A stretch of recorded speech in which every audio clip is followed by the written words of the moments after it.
Here from Dueling Bunnies, and I'm coming at you with a video on a card review.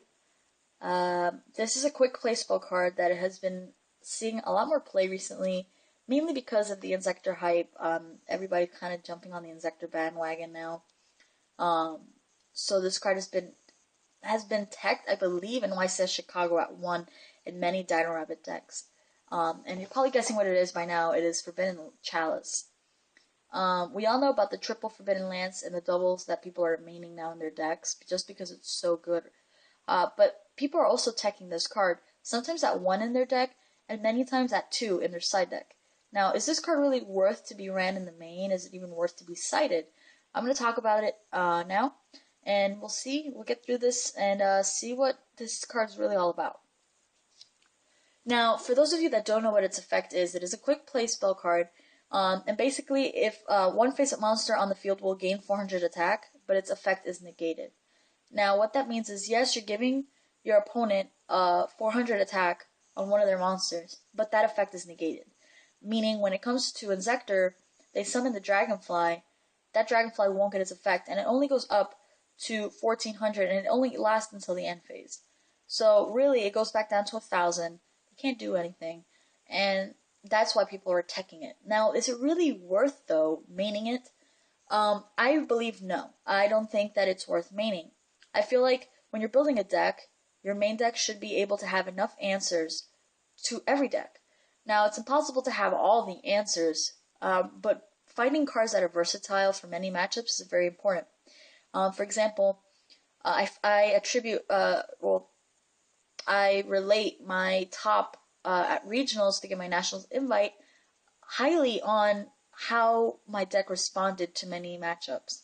My worst matchup has to be Heroes, and it's my personal thing. I don't think that Dino Rabbit should have a bad matchup against Heroes whatsoever, but I personally have a bad matchup against Heroes. I just don't really understand or grasp the deck very well, so I have to keep practicing and really find flaws in the deck so that I can capitalize on them.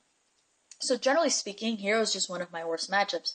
If you're a Hero player and you play me, you probably will have the upper hand, just because I don't know so much about Heroes, and that's my personal problem for not really doing the research. But in my deck, I main a lot of answers to many decks. For example, double Fiendish Chain. I main Fiendish Chain. Now, I think that 3 is too much. Well, mainly because, again, of the Hero matchup. Fiendish Chain is very questionable. You really don't want Fiendish Chain in your main deck when you're playing against the Hero player, but it does come in handy when that Shining does manage to come out. You can Fiendish Chain, and that monster cannot attack, and its effect is negated. It won't get that boost from the remove from play monsters. Another card that I meaned, oh, and also Fiendish Chain, obviously, for the Insectors. You can Valor my rabbit. It'll stay on the field, sure, but you're not going to pop it. There's no way you're going to get rid of my rabbit because I have Fiendish Chain. Yes, you can say, okay, well, your rabbit's really small, just attack over it. Fiendish Chain won't let you. So this is really, really good against Insector. That's why I made it at 2. Another card that I main at 2 is Torrential. I felt like Torrential was great against Chaos Dragons, was wonderful against Hero, was wonderful against Insector, and any rogue matchup, 2 Torrentials just destroys them. Because a lot of decks don't have a fast recovery rate like Rabbit does. Rabbit has an extremely fast recovery rate attributed to Pot of Avarice and Leviair plays. I mean, Monster Reborn brings back your rabbit. You can bring back your rabbit through Pot of Avarice. You can bring back your rabbit through a Leviair play. There's just so much recovery with my deck, or the rabbit deck that I played at least, that 2 Torrentials really doesn't hurt me. So I had no problem maining it at 2. So the 2 Torrentials was great against every matchup. Also, the Fiendish Chains worked great against Chaos Dragons. Because, yes, you'll bring a beater. Sure. Perfect. But when you summon that beater, I'm going to chain. Not only will you not get your effect if you get one, but you won't be able to attack. So that gives me a chance to at least, figure out, okay, how can I spell this out until I draw my Smashing Ground? Or if I already have my Smashing Ground, how can I play this out so that I get a nice lock on the field so this doesn't happen again? So this beater does not come back out. So things like that, like Fiendish Chain just really put in a lot of work. And then I main decked a bottomless trap hole, one of them. And then I sided the second one. So I felt like this was great against even Insector 2.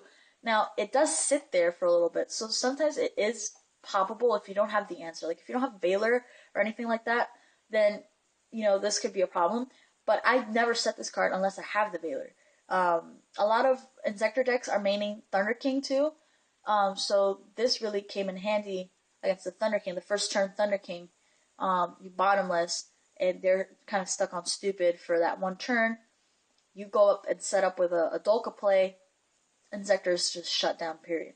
So, bottomless came in really handy. Again, bottomlessing the Hopper that they summon, bottomless on the Centipede. It just really hurts because they depend on that one crucial normal summon to get something to happen. As well with heroes, this was really awesome. I mean, all of them are about 1700 or higher. So this came in extreme work. This put in extreme work, especially when I set it in at 2. And again, with Chaos Dragons, this helped. Now, sometimes with their dragons, keep in mind they can't get their removed from play monsters back. But that's okay. As long as you bottomless the correct ones that bring those big guys out, that's not an issue. So seeing all these answers, is it really worth maining a Chalice? No. Because you have the 3 Valors, you have Fiendish Chains if you run them, Torrentials, stop it.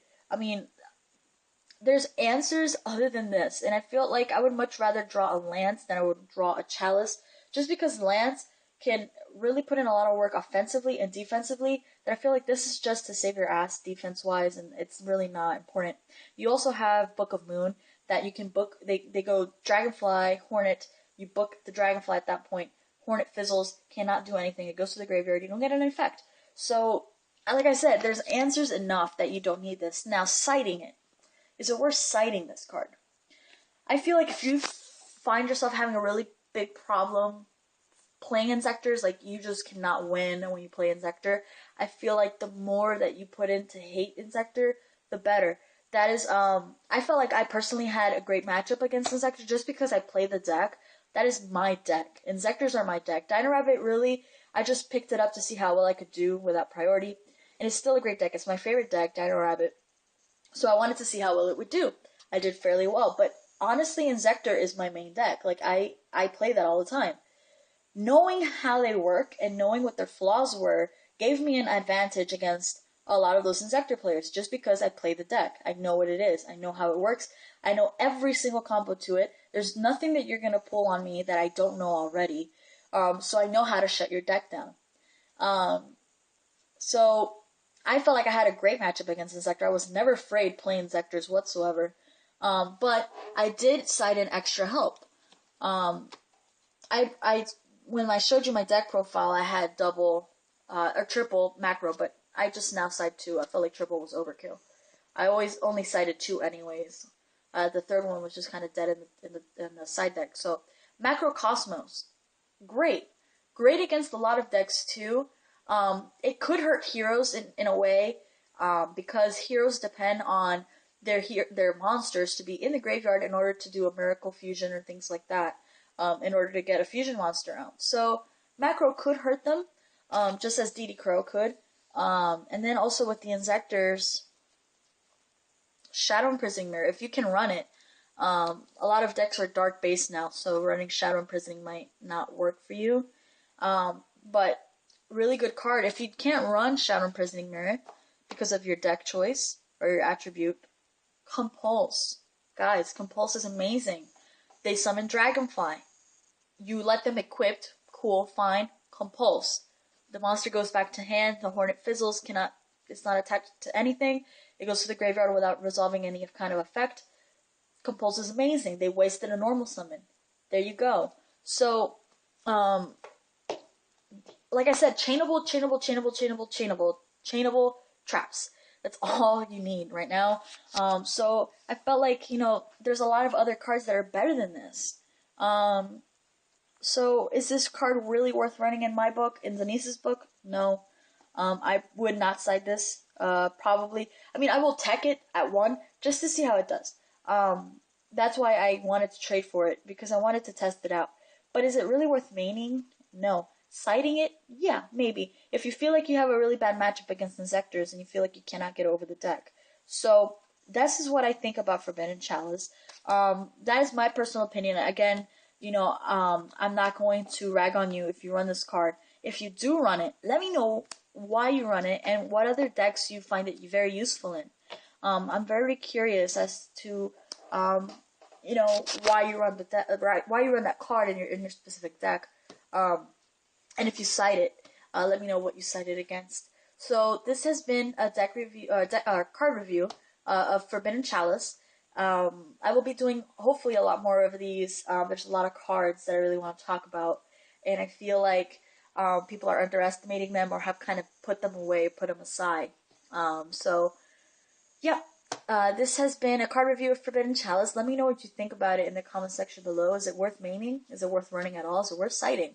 Let me know your opinions in the comment section below. Make sure you give this video a thumbs up, subscribe somewhere up here, and yeah, leave a comment down in the crotch bar. I'll be seeing you guys in the next video. Thanks for watching. Denise here from Dueling Bunnies, and I'm out.